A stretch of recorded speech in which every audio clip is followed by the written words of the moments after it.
अपने kidney failure के मरीज में जो ऑलरेडी डायलिसिस के ऊपर डिपेंडेंट हैं, एक सिचुएशन ऐसी आती है कि उनमें जिस रूट से हम डायलिसिस कर रहे होते हैं, अगर फीमोरल वेन ले रहे होते हैं या जुगुलर वेन ले रहे होते हैं तो ब्लॉक हो जाती है और फीमोरल कैथेटराइजेशन पॉसिबल नहीं होता है। तो उस केस में परमाकैथ भी नहीं है मरीज को, फिस्टुला भी नहीं बना मरीज को। इस पर्टिकुलर पेशेंट में उनको डीवीटी हो गया है, तो अब हम सब क्लेवियन वेन को कैनुलेट करके डायलिसिस कैथेटर डालेंगे। हमको पता ही होगा, मैं बता दूं कि डायलिसिस कैथेटर क्यों डिफरेंट होता है सेंट्रल लाइन से। सेंट्रल लाइन जो सीवीपी लाइन होती है वो 1 पोर्ट, 2 पोर्ट, 3 पोर्ट और 4 पोर्ट की आती है।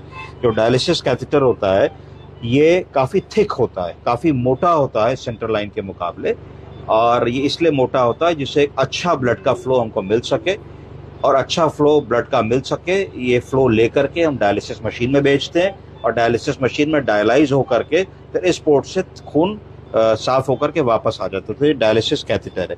इसको अभी कैसे डालना है हम लोग इसको देखेंगे। तो हम लोग पहले लोकल मरीज को दे देंगे जिससे उसका पेन जो है वो ना हो उसको प्रोसीजर में। तो हमने ज़ाइलोकेन और एड्रेनालिन लिया क्योंकि हम सब क्लेवियन रूट इस्तेमाल करने वाले हैं। तो हमने अपने लैंडमार्क को मानते हुए मरीज को ज़ाइलोकेन और एड्रेनालिन इंजेक्ट कर दी जिससे कि पेन पेशेंट को हमारे ना हो। तब तक हमने बाकी इंतजाम किया। ये हमारी इंट्रोड्यूसर निडल है, हमने इंट्रोड्यूसर निडल तैयार की।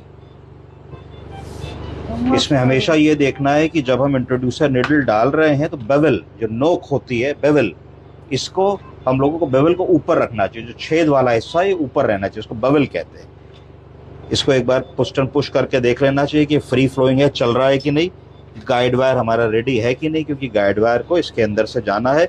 जब गाइड वायर हम इसके अंदर से डालते हैं तो देखिए यहाँ से निकलता है, इस बेवल से ये निकल आता है, ये निकल आता है। तो यही जब हम वेसल को कैनुलेट कर लेंगे सब क्लेवियन वेन को, तो सब क्लेवियन वेन के अंदर गाइड वायर चला जाएगा और फिर गाइड वायर के ऊपर हम लोग अपना डायलिसिस कैथेटर चढ़ा देंगे।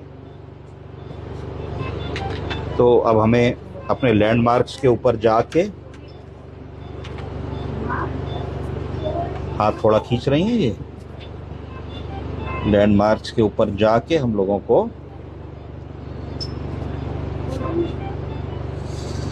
मरीज को पेन का पता नहीं लग रहा है क्योंकि ऑलरेडी पेशेंट सीडेट हो गया है। ये हमने देखा कि सिंगल प्रिक पे हम लोगों की वेसल कैनुलेट हो गई, और वेसल कैनुलेट होने के बाद जैसे मैंने आपको दिखाया था, हम लोगों ने अपना गाइड वायर छोड़ दिया अंदर, इसके मार्क्स होते हैं, तो हम लोगों ने गाइड वायर को उसके तीसरे मार्क तक छोड़ दिया। उसके बाद हम लोगों ने अपनी जो इंट्रोड्यूसर निडल थी इसको निकाल लिया, निकाल के अलग रख लिया जिससे ये हमें लग ना जाए। ये मोटा डायलेटर होता है, इसमें 2 साइज़ का डायलेटर होता है, ये पतला है, इसके बाद इससे मोटा डायलेटर है। तो हमने अपनी गाइड वायर के ऊपर इस डायलेटर को चढ़ाया। इस डायलेटर को चढ़ाते समय हमको ये ध्यान रखना है कि ये जो गाइड वायर है ये अंदर ना चला जाए, और धीरे धीरे बरो की तरीके से आगे पीछे और घुमा के हमें जैसे चूहा सुरंग बनाता है वैसे एक बरो बना लेनी है। अपने रास्ते को स्किन, टिश्यू, फेशिया, मसल से पार करते हुए वेसल के अंदर तक एक रास्ता बना लिया। ये डायलेटर हमने निकाला। अब हम मोटे डायलेटर पे आ गए।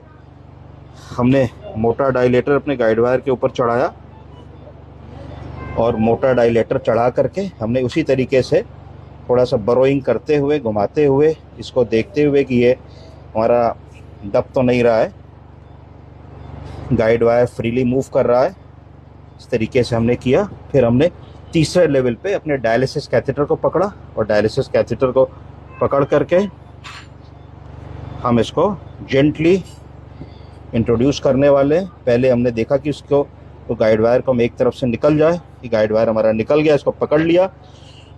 पकड़ करके हम लोगों ने अपने डायलिसिस कैथेटर को बहुत ही कंफर्टेबली इंट्रोड्यूस कर दिया और लॉक कर दिया।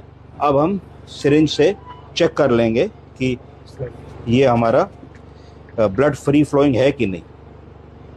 तो हमने थोड़ी सी सलाइन ली, और सलाइन लेने के बाद हम लोगों ने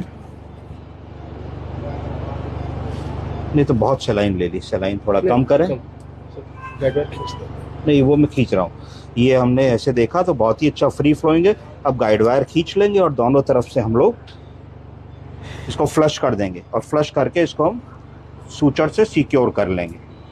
इस तरीके से ये प्रोसीजर हम लोगों ने विद इन मिनट्स बहुत अच्छी तरीके से कंप्लीट कर लिया। अब इसको हम लोग सूचर करके छोड़ देंगे। तो इस तरीके से इमरजेंसी में हम लोगों को मरीज को डायलिसिस कैथेटर डालना पड़ता है, क्योंकि सीवियर मेटाबॉलिक एसिडोसिस हो रही है, पीएच कम हो रहा है। अगर मिनटों में डायलिसिस नहीं शुरू करेंगे तो प्रॉब्लम हो जाएगी। Thank you.